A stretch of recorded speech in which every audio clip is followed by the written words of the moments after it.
Lucu ya, kita bisa pura-pura kuat bertahun-tahun, tapi nggak pernah benar-benar ngobrol sama diri sendiri. Kita tahu cara nyenengin semua orang, tapi nggak tahu cara nyelamatin hati sendiri. Kita sibuk ngejar validasi, padahal yang paling kita butuhin cuma satu, dimaafin, sama diri sendiri. Kadang kita ngerasa hidup ini berat banget, penuh tuntutan dan ekspektasi dari segala arah.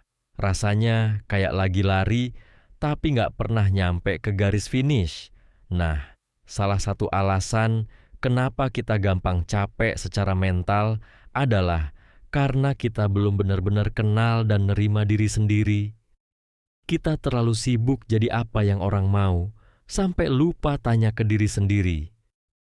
Sebenarnya gue siapa sih? Dan apa yang gue butuhin buat bahagia? Masalahnya, karena kita nggak kenal diri sendiri, kita jadi gampang keras kepala sama kekurangan yang kita punya. Kita ngerasa harus sempurna, harus bisa ini itu, dan kalau gagal sedikit aja, langsung merasa nggak berharga. Padahal, semua orang tuh punya keterbatasan, dan itu manusiawi banget. Begitu kita belajar nerima, kalau diri ini nggak harus selalu kuat, nggak harus selalu benar, kita jadi bisa ngasih ruang buat istirahat, buat napas, dan buat sekadar jadi manusia biasa yang nggak sempurna, tapi tetap layak dicintai. Dan dari situ, kita mulai bisa berdamai juga sama semua emosi yang sering kita anggap buruk, kayak marah, sedih, takut, atau kecewa. Selama ini, mungkin kita terbiasa bilang, gue harus kuat, tapi lupa kalau jadi kuat itu bukan berarti nggak boleh ngerasa apa-apa. Justru, dengan ngakuin perasaan-perasaan itu, kita belajar buat nerima sisi rapuh dalam diri. Karena, jujur aja, berdamai sama diri sendiri bukan soal selalu bahagia, tapi soal ngerti kapan kita lagi nggak baik-baik aja dan nggak apa-apa juga. Kalau udah mulai kenal dan nerima diri sendiri, biasanya langkah selanjutnya adalah berurusan sama satu hal yang paling sering ngeganggu, rasa nggak percaya diri. Rasanya kayak ada suara di kepala yang terus bilang, kamu nggak cukup baik, kamu nggak sepintar mereka, atau ngapain nyoba, pasti gagal. Suara-suara kayak gini sering datang bukan karena kita lemah, tapi karena mungkin dulu kita pernah disakitin, dibanding-bandingin, atau terlalu sering dikritik. Luka-luka kecil itu akhirnya numpuk, bikin kita ragu sama diri sendiri bahkan sebelum nyoba. Tapi kabar baiknya, kepercayaan diri itu bisa dilatih, kayak otot. Salah satu caranya ya mulai dari hal kecil, kayak kasih afirmasi ke diri sendiri tiap pagi. Contohnya sesimpel, hari ini gue cukup, atau gue punya hak buat coba dan gagal. Kedengarannya klise, tapi kata-kata punya kekuatan buat ngubah cara otak kita mikir.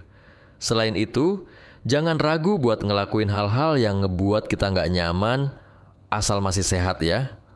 Karena dari situ justru kita belajar tumbuh.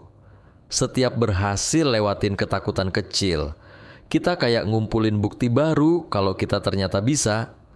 Lama-lama, makin sering kita ngelakuin hal itu, rasa percaya diri bakal tumbuh pelan-pelan. Emang gak instan, tapi worth it banget. Dan yang penting, jangan bandingin proses kita sama orang lain, karena tiap orang punya start line yang beda. Yang penting bukan siapa yang paling cepat, tapi siapa yang terus maju meskipun pelan. Dan percaya deh, ketika kita mulai bisa berdiri tegak dan bilang gue cukup, dunia juga bakal mulai lihat kita beda. Begitu kita mulai nyaman jadi diri sendiri, akan muncul hal lain yang sering bikin insecure. Rasa nggak cukup karena nggak sempurna. Kita lihat orang lain, kayaknya hidupnya mulus, mukanya glowing, karirnya lancar, hubungan asmaranya harmonis. Sementara kita penuh drama, penuh trial error, dan sering banget ngerasa gagal. Tapi realitanya, nggak ada manusia yang benar-benar sempurna. Yang kelihatan sempurna itu biasanya cuma highlight, bukan kenyataan lengkapnya. Masalahnya, kita sering terlalu keras sama diri sendiri. Salah sedikit langsung ngegas. Kok lu gitu sih? Harusnya bisa lebih baik. Padahal, kalau kita bisa kasih toleransi ke orang lain saat mereka salah, kenapa ke diri sendiri malah pelit? Berdamai dengan ketidaksempurnaan itu, artinya kita nggak maksa buat selalu jadi yang terbaik, tapi tetap mau belajar dari kesalahan tanpa harus benci sama diri sendiri. Kadang gagal itu bukan musuh, tapi guru yang paling jujur. Dan lucunya, saat kita berhenti ngejar kesempurnaan, justru kita jadi lebih tenang dan bahagia. Kita nggak lagi fokus nunjukin ke dunia bahwa gua cukup, karena kita udah ngerasa cukup dari dalam. Kita mulai sadar bahwa jadi real, meski nggak sempurna, jauh lebih bernilai daripada jadi sempurna tapi palsu. Karena pada akhirnya, orang yang tulus akan lebih nyamannya deket sama orang yang juga tulus, bukan yang sibuk kelihatan tanpa celah. Nah, setelah berdamai sama ketidaksempurnaan, biasanya muncul pertanyaan baru di kepala. Sebenarnya, gua ini bisa apa sih? Banyak dari kita yang tumbuh dengan label dari luar. Ada yang dibilang anak pintar, bikin masalah terus, atau nggak akan sukses. Dan parahnya, kadang label itu nempel terus sampai dewasa. Padahal, setiap orang punya potensi, cuma kadang nggak kelihatan karena kita belum dikasih ruang buat nyoba dan berkembang. Mengenal potensi itu bukan tentang langsung tahu bakat terpendam, tapi tentang berani nyoba banyak hal dan lihat apa yang bikin kita nyala. Kadang potensi nggak muncul dari hal yang besar dulu, tapi dari hal sederhana, kayak ternyata kamu enjoy banget ngatur dekorasi kamar, atau suka banget ngobrol dan bikin orang nyaman. Dari situ kita bisa gali lebih dalam, asah kemampuannya, dan siapa tahu jadi jalan rezeki juga. Intinya, jangan nunggu diakui orang lain baru percaya, tapi kasih ruang buat diri sendiri eksplorasi. Yang penting adalah konsistensi dan keberanian buat terus belajar, meskipun gak langsung jago. Karena potensi itu ibarat biji, kalau cuma disimpan doang, ya gak akan jadi apa-apa. Tapi kalau kita rawat, kasih waktu, dan sabar sama prosesnya, suatu hari dia bakal tumbuh dan bisa jadi sesuatu yang bikin hidup kita lebih berarti. Jadi, jangan remehkan diri sendiri, apalagi sebelum nyoba. Setelah mulai nemuin potensi dalam diri, tantangan berikutnya seringkali muncul dari rasa minder yang gak jelas ujungnya. Kita udah coba banyak hal, tapi masih aja ngerasa gak cukup. Ini yang sering disebut inferiority complex. Rasa rendah diri yang bikin kita merasa lebih kecil dari semua orang.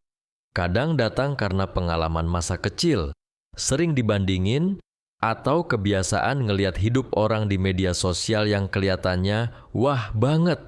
Akhirnya, kita ngerasa nggak layak buat sukses, nggak layak buat dicintai, bahkan nggak layak buat bahagia. Yang perlu diingat, perasaan minder itu bukan sesuatu yang harus disangkal, tapi bisa kita atasi pelan-pelan. Salah satunya dengan mulai ngumpulin bukti bahwa kita sebenarnya punya nilai. Mulai dari hal kecil, kayak tugas yang berhasil kita selesaikan, omongan baik dari teman, atau keberanian buat speak up pas biasanya kita diam. Semua itu adalah bukti bahwa kita nggak seburuk yang pikiran negatif kita bilang. Jangan juga terlalu sering ngebandingin diri sama orang lain, karena kita cuma lihat bagian luar hidup mereka, nggak tahu perjuangannya di balik layar. Lawan rasa minder bukan soal jadi paling hebat, tapi soal sadar bahwa kita punya tempat dan peran penting di dunia ini.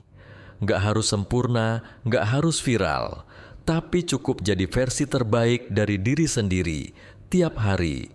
Dan yang paling penting, jangan tunggu orang lain buat validasiin kita. Begitu kita mulai ngelihat diri sendiri dengan kacamata yang lebih ramah, rasa minder itu pelan-pelan akan berubah jadi kekuatan. Setelah berhasil ngurangin rasa minder, kita mulai bisa nikmatin proses tumbuh. Tapi ada satu hal lagi yang sering bikin hati campur aduk: pencapaian dan kegagalan. Di dunia yang serba cepat dan penuh highlight kayak sekarang, kita gampang banget ngerasa harus selalu punya pencapaian biar dianggap sukses. Padahal, pencapaian itu seharusnya bukan jadi beban, tapi sesuatu yang kita rayakan dengan syukur. Nggak semua orang punya jalan yang sama, dan pencapaian tiap orang tuh bentuknya beda-beda. Ada yang bentuknya karier naik, ada juga yang bentuknya bisa bangun dari kasur pas lagi depresi berat, dan dua-duanya valid. Sebaliknya, kegagalan seringkali kita anggap sebagai akhir segalanya. Padahal, gagal itu bagian penting dari perjalanan hidup. Gagal bukan berarti kita nggak layak sukses, tapi justru tanda bahwa kita cukup berani buat nyoba. Banyak orang besar di luar sana juga pernah jatuh berkali-kali sebelum akhirnya berhasil. Yang bikin beda itu bukan seberapa sering mereka gagal, tapi gimana mereka bangkit lagi. Jadi, daripada malu sama kegagalan, mendingan belajar buat berdamai sama prosesnya. Dan pas kita mulai bisa nerima bahwa pencapaian dan kegagalan adalah bagian dari perjalanan yang sama, hidup jadi lebih ringan. Kita nggak lagi ngejar validasi eksternal, tapi lebih fokus sama pertumbuhan internal. Kita jadi ngerti bahwa gagal itu bukan lawan dari sukses, tapi bagian dari jalannya. Dan disitulah letak kekuatan sebenarnya. Saat kita nggak takut gagal, kita jadi lebih bebas buat berkembang. Setelah kita belajar bahwa pencapaian dan kegagalan itu bagian dari proses, kita juga perlu hati-hati sama jebakan yang satu ini. Suka ngebandingin diri sama orang lain. Jujur aja, ini godaan yang paling susah dihindarin. Apalagi pas buka media sosial, lihat teman udah nikah, udah sukses, udah keliling dunia, sementara kita masih struggle ngerjain hal basic. Rasa iri itu muncul pelan-pelan, nggak kelihatan, tapi lama-lama bikin hati kerasa kosong. Kita mulai mempertanyakan hidup sendiri, padahal kita nggak benar-benar tahu cerita lengkap hidup mereka. Tapi iri itu wajar, dan bukan berarti kita orang jahat. Yang salah adalah kalau kita biarin rasa iri itu tumbuh liar dan bikin kita jadi ngeremehin diri sendiri. Kita bisa ubah iri jadi motivasi, kayak gue juga bisa sampai ke sana, tapi dengan cara gue sendiri. Bandingin diri sama orang lain tuh kayak lomba lari, tapi startnya beda-beda. Ada yang mulai dari garis nol, ada yang dari tengah. Jadi, yang gak adil kalau kita maksa finish bareng mereka. Solusinya, fokus ke progres kita sendiri. Rayain pencapaian kecil, sekecil apapun itu. Dan batasi konsumsi konten yang bikin kita ngerasa kurang. Kurangin waktu scroll medsos kalau mulai bikin gak nyaman. Yang penting, bukan siapa yang paling cepat sampai tujuan, tapi siapa yang gak berhenti jalan meski pelan. Karena pada akhirnya, yang kita lawan itu bukan orang lain, tapi versi diri kita yang kemarin. Setelah kita berhenti sibuk bandingin diri sama orang lain, pelan-pelan kita mulai bisa dengar suara asli dari dalam diri. Dan disitulah pentingnya memperkuat identitas diri. Identitas itu bukan cuma soal gue siapa, tapi juga soal nilai-nilai yang kita pegang, prinsip hidup yang kita percaya, dan pilihan-pilihan yang kita buat setiap hari. Di zaman yang serba cepat dan penuh pengaruh ini, gampang banget buat kehilangan arah kalau identitas kita belum kokoh. Kita bisa jadi ikut-ikutan, ngikut arus, atau bahkan kehilangan diri sendiri cuma buat cocok sama lingkungan. Makanya, penting banget buat bener-bener duduk bareng diri sendiri dan nanya, sebenarnya apa sih yang penting buat gua? Apa yang gua percaya? Dan kenapa? Gak masalah kalau jawabannya belum jelas sekarang. Yang penting mau nyari. Karena makin kita kenal dan pegang teguh identitas kita, makin kuat juga fondasi mental kita. Kita jadi gak gampang goyah cuma karena orang gak suka pilihan kita. Atau karena lagi tren sesuatu yang bukan kita banget.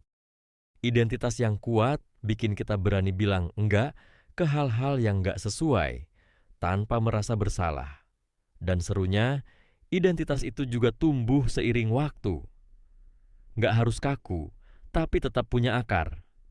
Kita bisa berevolusi, belajar hal baru, berubah pendapat, tapi tetap dengan sadar dan bukan karena tekanan.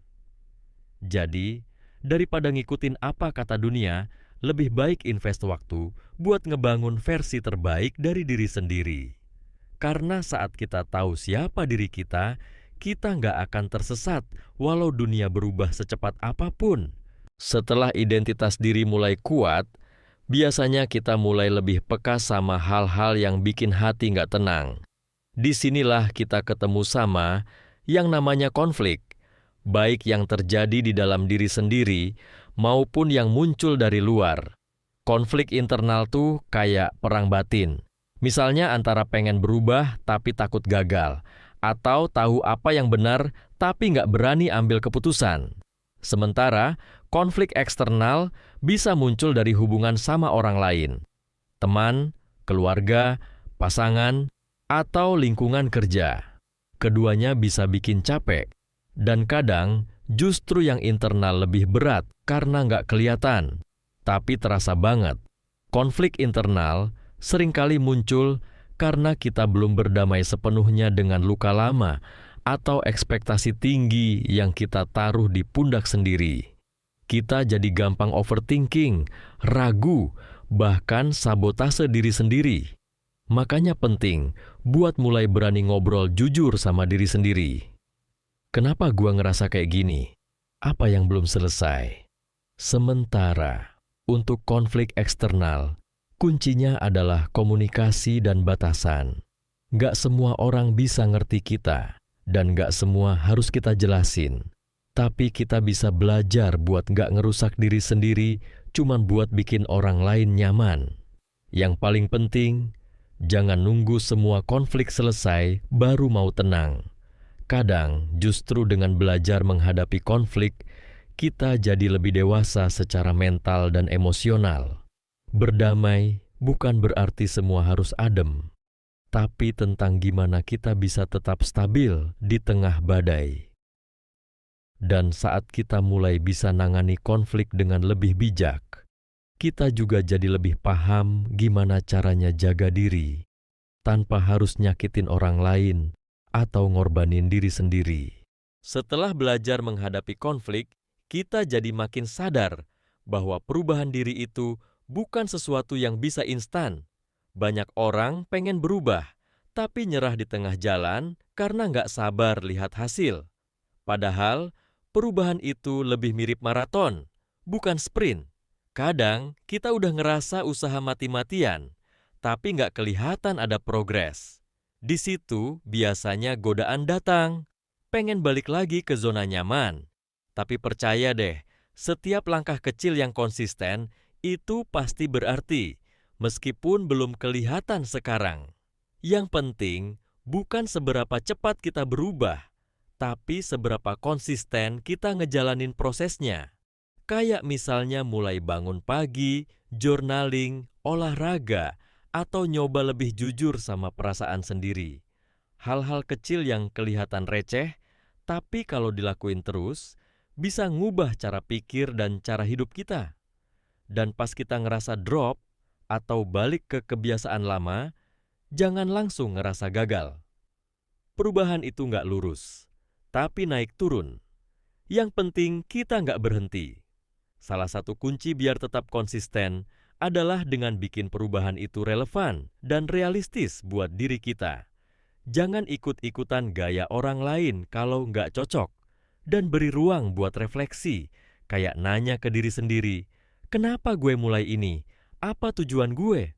Ketika alasan kita jelas, kita lebih kuat buat tetap jalan. Karena yang paling penting dari proses perubahan itu bukan soal jadi orang baru, tapi jadi versi kita yang lebih sadar, lebih tenang, dan lebih sayang sama diri sendiri. Setelah ngelewatin proses panjang, dari kenal diri, ngadepin rasa minder, berdamai sama kegagalan, sampai berani berubah, ujung-ujungnya semua balik ke satu hal. Gimana kita bisa beneran praktek berdamai sama diri sendiri dalam kehidupan sehari-hari. Soalnya, teori aja nggak cukup kalau nggak dipraktikkan. Dan praktik itu nggak harus besar atau rumit. Kadang sesimpel kasih waktu buat istirahat tanpa rasa bersalah atau bilang enggak ke hal-hal yang bikin lelah, itu udah termasuk bentuk self-love yang nyata. Salah satu cara yang paling powerful adalah journaling. Nulis apa yang kita rasain, apa yang kita syukuri, dan apa yang mau kita perbaiki. Dari situ, kita bisa lihat progres dan lebih peka sama emosi sendiri. Selain itu, coba kasih apresiasi buat diri sendiri tiap kali berhasil ngelewatin hari yang berat. Nggak harus nunggu sukses besar, baru boleh bangga. Dan jangan lupa, berdamai itu juga tentang memaafkan diri sendiri atas masa lalu yang gak bisa diubah. Dan percaya bahwa kita berhak dapat masa depan yang lebih baik. Akhirnya, berdamai dengan diri bukan tujuan yang punya garis finish, tapi perjalanan yang akan terus berlangsung. Ada hari-hari kita bakal merasa down lagi, ngerasa gak cukup lagi, tapi sekarang kita udah tahu cara balikin diri ke titik tenang. Kita udah punya alat, punya pemahaman, dan yang paling penting, punya keberanian buat terus sayang dan dukung diri sendiri. Karena nggak ada hubungan yang lebih penting dari hubungan kita dengan diri kita sendiri. Mungkin udah saatnya kamu berhenti lari dan mulai peluk diri sendiri. Nggak semua luka harus disembuhin sekarang. Tapi setiap hari kamu bisa milih buat lebih sabar, lebih sayang, dan lebih jujur sama diri sendiri. Karena di akhir hari, yang selalu tinggal cuma kamu dan hatimu. Jangan jadikan diri sendiri musuh. Jadikan dia rumah.